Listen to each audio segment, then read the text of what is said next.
اعوذ باللہ من الشیطان الرجیم بسم اللہ الرحمن الرحیم۔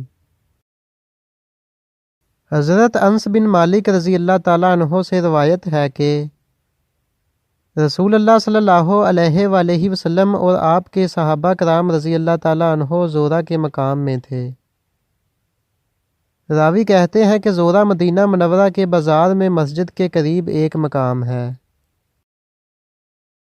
آپ صلی اللہ علیہ وآلہ وسلم نے پانی کا پیالہ منگوایا اور آپ صلی اللہ علیہ وآلہ وسلم نے اپنی ہتھیلی مبارک اس پانی والے پیالے میں رکھ دی تو آپ کی انگلیوں سے پانی پھوٹنے لگا۔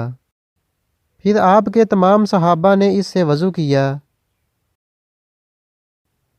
حضرت قتادہ رضی اللہ تعالیٰ عنہ فرماتے ہیں کہ میں نے حضرت انس رضی اللہ تعالیٰ عنہ سے پوچھا کہ اے ابو حمزہ، صحابہ کرام کتنی تعداد میں تھے؟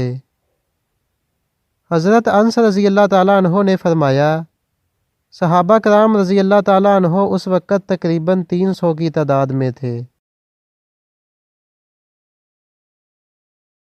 ویڈیو کو لائک کیجئے، اپنے دوستوں کے ساتھ شیئر کیجئے اور مزید اس طرح کی اسلامک ویڈیوز حاصل کرنے کے لیے ہمارے چینل کو سبسکرائب کریں۔ تو چلو دوستوں، ملتے ہیں نیکسٹ اچھی سی ویڈیو کے ساتھ۔ اپنا خیال رکھیے گا۔ اللہ حافظ۔